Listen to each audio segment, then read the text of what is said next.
Like कीजिए, share कीजिए और सब्सक्राइब कीजिए।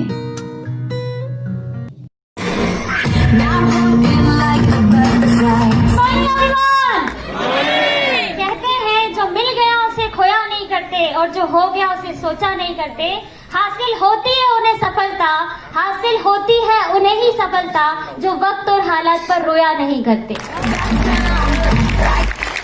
तो सबसे पहले थैंक यू कहना चाहूंगी ऑलमाइटी को, वेस्टीज मैनेजमेंट को, एनसीटी मैनेजमेंट को और मेरे मेंटोर को, मेरे स्पॉन्सर को, मेरे अपलाइन, मेरे ग्रेट फादर को, जिन्होंने मुझे ये प्लेटफॉर्म दिया जहां पे मैं अपने ड्रीम्स को पूरा कर रही हूँ। आज मुझे मौका मिला है मेरी जर्नी सुनाने का, बट मैं उससे पहले एक और जर्नी आपको सुनाना चाहती हूँ, एक स्टोरी सुनाना चाहती हूँ जिसने मुझे मेरी लाइफ में बहुत इंस्पायर किया है, 360 डिग्री पे चेंज किया है। तो क्या आप उस स्टोरी सुनने के लिए तैयार हैं? यस और नो? तो स्टोरी जो है बहुत ज्यादा इंपॉर्टेंट है मेरे लिए, बिकॉज आज जो कुछ भी मैं हूँ वो उस स्टोरी की वजह से हूँ। सो ये जो स्टोरी है वो एक गर्ल की है। ये जो स्टोरी मैं आज आपसे शेयर करूंगी वो एक ऐसी लड़की की है जिसके लिए उसके पेरेंट्स काफी सालों से वेट कर रहे थे कि उनके घर में एक नई मेहमान आए। सालों गुजर गए और 7वां साल आया जब उनके घर में गर्ल चाइल्ड आई। लोगों ने बहुत खुशी मनाई, फैमिली खुश थी, बहुत एंजॉय कर रही थी, सब कुछ बहुत अच्छा चल रहा था। जहां से भी लोग आते उसको खिलाते, उसके साथ एंजॉय करते और अपनी लाइफ को स्पेंड कर रहे थे। वक्त गुजरता जा रहा था, बहुत अच्छा लग रहा था, फैमिली एंजॉय कर रही थी। धीरे धीरे टाइम निकल रहा था और लगभग 1.5 साल हो गए, पता ही नहीं चला कि वो बेबी 1.5 साल की कैसे हो गई। बट सडन एक मूवमेंट आया, अचानक उसकी तबीयत खराब हुई और उसे तुरंत हॉस्पिटल लेकर गए। उसको हॉस्पिटलाइज किया गया और वहां पे डॉक्टर्स ने कहा कि सॉरी, बहुत मुश्किल है इसको बचाना।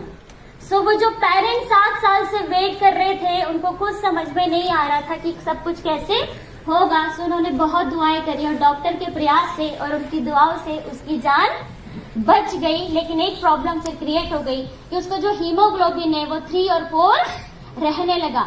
जब 3-4 हीमोग्लोबिन रहने लगा तो उसको बार बार ब्लड चढ़ने की जरूरत पड़ने लगी और ये सिलसिला चलने लगा। बार बार उसकी लाइफ में ब्लड चढ़ता, बार बार उसकी लाइफ में ब्लड चढ़ता। लगभग 16 साल ऐसे ही गुजर गए और जब ये सिचुएशन चल रही थी, मेडिसिन चल रही थी, तो कॉम्प्लिकेशंस और बढ़ते जा रहे थे। समझ में नहीं आ रहा था, पेरेंट्स को उससे देखते नहीं बन रहा था कि जिस उम्र में खिलौने होने चाहिए उस उम्र में इंजेक्शंस थे, जिस उम्र में स्कूल होना चाहिए था उस उम्र में हॉस्पिटल्स थे, जिस उम्र में सहेलियां होनी चाहिए थी उस उम्र में डॉक्टर्स थे और जिस उम्र में चॉकलेट्स होनी चाहिए थी उस उम्र में उसके पास मेडिसिन थी। तो लाइफ में इतना अजीब चल रहा था, किसी को अच्छा नहीं लग रहा था। सडन एक मूवमेंट और आया जब वो 14 साल की हुई और वो फिर से सीरियस हुई, उसको फिर हॉस्पिटलाइज किया गया और डॉक्टर ने कहा कि इसका कार्डियक एक्टिविटी जो है अब नॉर्मल हो गई है, इसका हार्ट इलार्ज हो गया है। पेरेंट्स को कुछ समझ नहीं आ रहा था, उन्होंने जहां बोला वहां उनको दिखाना शुरू करा, जो ट्रीटमेंट बोला वो कराना शुरू किया। बट कहते हैं ना कि उसके पास एक ही चीज थी, वो हिम्मत, और वो हिम्मत और वो दुआओं ने फिर काम किया। एक मिरेकल हुआ। उसके फादर को किसी ने सजेस्ट किए सप्लीमेंट्स। उन्होंने कहा कि आपने सब कुछ करके देख लिया, एक बार इन सप्लीमेंट्स पे भी भरोसा कर देखो। नॉनी स्पिरुलिना और गैनोडर्मा को खिलाना शुरू किए। 16 साल तक ब्लड चढ़ाना चलता रहा। 16 साल बाद जब उसे सप्लीमेंट देना शुरू करे, लगभग 7 सालों से वो सप्लीमेंट अभी भी ले रही है। बट माय डियर फ्रेंड्स, उसका रिजल्ट शेयर करना चाहूंगी कि जो प्रॉब्लम उसको पिछले 16 सालों से थी, उसने जब सप्लीमेंट लेना शुरू करे तो उसका हीमोग्लोबिन आज की डेट में पिछले 7 सालों से 12.5 है। जो कार्डियक एक्टिविटी अब नॉर्मल हो रही थी वो आज की डेट में सारी नॉर्मल, एक नॉर्मल लाइफ जी रही है। सो क्या उस लड़की से मिलना चाहेंगे? मिलना चाहेंगे? मिलना चाहेंगे? सो मैं उस लड़की से आपको मिलाना चाहूंगी and it is not working. So उस लड़की से आपको मिलाना चाहूंगी, उसका नाम है सोनम विश्वकर्मा, जो कि मैं अगर बात करूं अपनी जर्नी की तो जो बचपन है वो हॉस्पिटल्स में निकला है, आईसीयू में निकला है। सो लाइफ में सिर्फ एक ही चीज थी कि हिम्मत, अगर ऊपर वाले ने मुझे बचाया है तो कुछ सोच समझ के बचाया था, ड्रीम्स पूरे करने के लिए बचाया था। सो पढ़ाई कंप्लीट करी, ग्रेजुएशन कंप्लीट किया, मास्टर कंप्लीट किया और जॉब करना शुरू कर दी। बहुत कुछ अच्छा चल रहा था, लगभग 30,000 में सैलरी ले रही थी, मजा आ रहा था, क्योंकि भोपाल शहर में जो लोग MBA करते हैं उनकी सैलरी 10 से 15,000 रुपए महीने होती है। बट मुझे अगर 30,000 मिल रही थी तो मैं खुश थी और मैंने उसको एंजॉय कर रही थी। बट एक मोमेंट आया कि मुझे वेस्टीज का जो प्लेटफॉर्म है, बिजनेस प्लेटफॉर्म, उसे जानने का मौका मिला। मैंने ये सोच के ज्वाइन कर लिया कि 30,000 तो मिल ही रहे, अगर कुछ एक्स्ट्रा भी आ जाता है तो कोई बुरा नहीं है, क्योंकि जाना तो कुछ भी नहीं है। इस सोच के साथ वेस्टीज को मैंने स्टार्ट किया और 1 घंटा रोज वेस्टीज को कमिटमेंट के साथ देना स्टार्ट किया आफ्टर जॉब। और जब ये सिलसिला शुरू हुआ, फर्स्ट मंथ मेरा कोई पे आउट नहीं आया, क्योंकि बिजनेस कुछ भी समझ में नहीं आ रहा था। काम करती गई क्योंकि कमिटमेंट किया था 1 घंटे रोज दूंगी। सो कमिटमेंट किया था, कंटिन्यू काम करती रही और सेकंड मंथ आया। सेकंड मंथ का जो मेरा चेक था वो था 253 रुपीज का। जब 253 रुपीज आए तो मेरे साथ वालों ने बोला कि ये 253 का क्या करेगी। मैंने कहा कम से कम वेस्टीज ने मूवी देखने के तो पैसे दे दिए ना। सो मैंने कहा अभी मुझे दिए सिर्फ, लेकिन अगले महीने से तुम सबको दिखाने के लिए भी देगी। सो जो थर्ड मंथ का चेक आया वो लगभग 1336 रुपए का था। फिफ्थ मंथ मैंने सिल्वर क्वालिफाई किया। उस समय मेरा जो चेक था 14,251 था, जिसको मैंने बहुत एंजॉय किया। एक चीज समझ में आई कि 2 साल जॉब को दिए, कभी फॉरेन का सोचा नहीं, 5 महीने वेस्टीज को दिए, विदेश जाने के रास्ते खुल गए। सो बहुत अच्छा लग रहा था, कमिटमेंट और पक्का हो गया।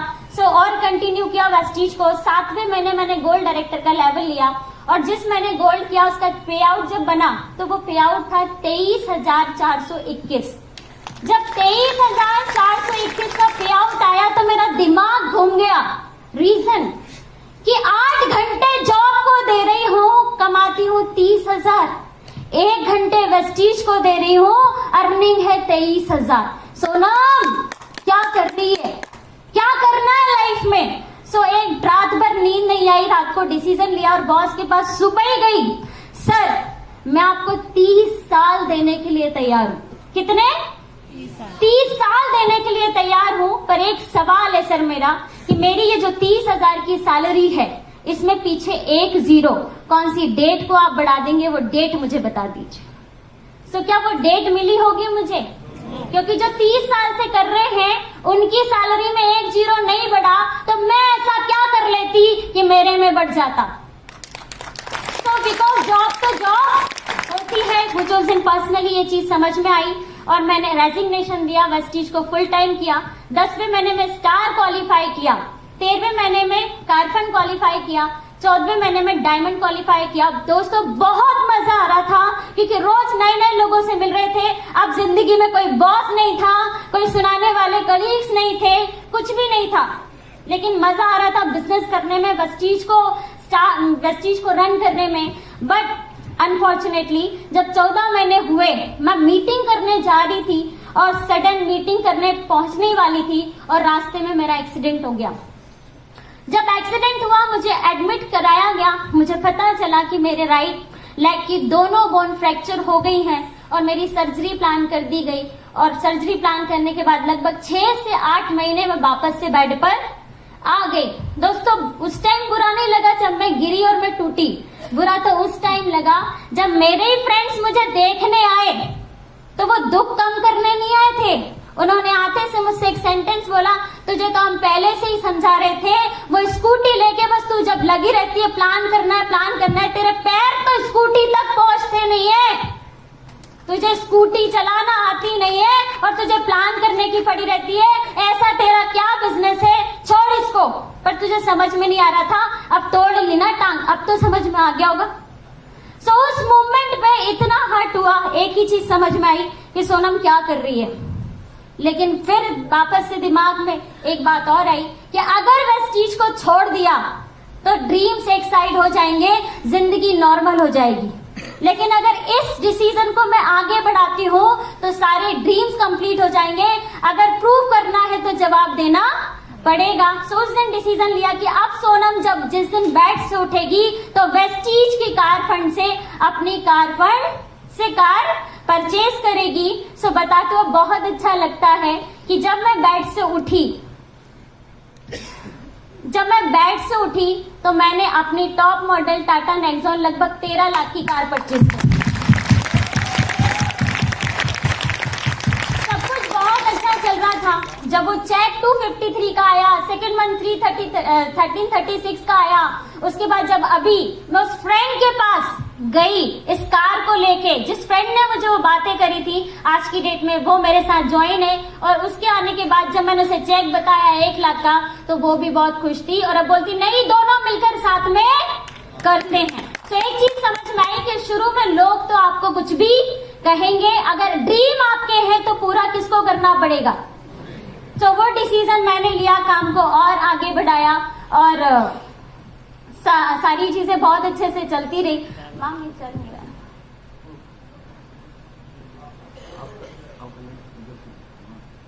ओके, सो सारी चीजें बहुत अच्छे से चलती रही, लेकिन फिर भी बहुत दिक्कतें आ रही थी। जब काम कर रही थी तो लोग कहते थे कि तुम फीमेल हो, तुमको ये काम सूट नहीं करता, तुमको घर देखना चाहिए, तुम्हारे लिए ऐसा नहीं वैसा नहीं। बट बताते हो बहुत अच्छी लगती है कि ये कार मेरे लिए बड़ी बात नहीं है।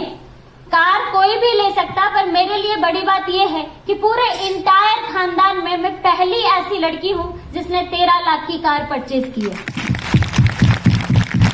तो बहुत सारी फीमेल्स यहाँ पर बैठी हैं जिनको जब वो काम करती होंगी तो बहुत सारी बातें आती होंगी।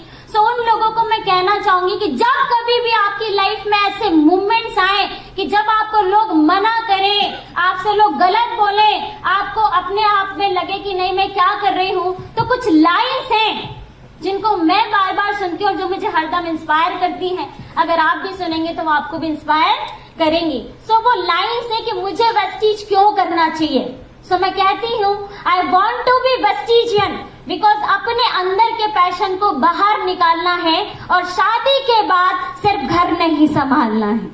आई want to be vestigian because ये एक सोच है जो मेरे दिल को छुई है। अगर गूगल के CEO सुंदर पिचई हैं तो पापसिको की इंदिरा नूई है। I want to be vestigian because मैं रिस्क लेने से नहीं डरती और मैं अपने पैशन को हर रोज फॉलो करती हूँ। I want to be vestigian because अब दिन भर कुछ प्रोडक्टिव करे बगैर नहीं रहा जाता। सिर्फ खाना बनाना और घर की साफ सफाई को घर चलाना नहीं कहा जाता। I want to be vestigian because इस पागलपन और जुनून को मैंने अपनी नसों में भर लिया है।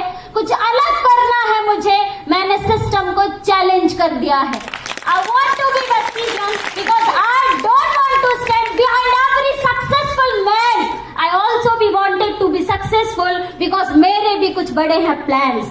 I want to be Vestigian because नारी भी दिखा सकती है अपनी शक्ति। जो 2 वक्त की रोटी बना सकती है वो भी 2 वक्त की रोटी कमा सकती है। I want to be Vestigian because आज की नारी जॉब क्रिएटर बनके लोगों को रिक्रूट करेगी और फिर हाथों में चूड़ियों की जगह रोलेक्स की वॉच भी सूट करेगी।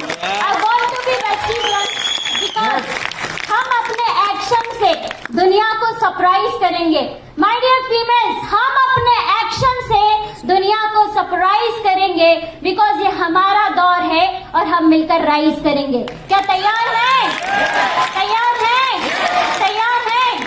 तो वेस्टीज एक प्लेटफॉर्म है, विन एक प्लेटफॉर्म है, वॉरियर एक प्लेटफॉर्म है जो मौका देता है ऐसी सारी फीमेल्स को, ऐसे सारे यूथ को जो आप आगे बढ़ने से रोक नहीं सकता। बट एक चीज लास्ट में कहना चाहूंगी कि यहाँ पे बहुत सारे यूथ बैठे हैं, बहुत सारी छोटी छोटी फीमेल्स बैठी हैं जो अभी एजुकेशन ले रही हैं।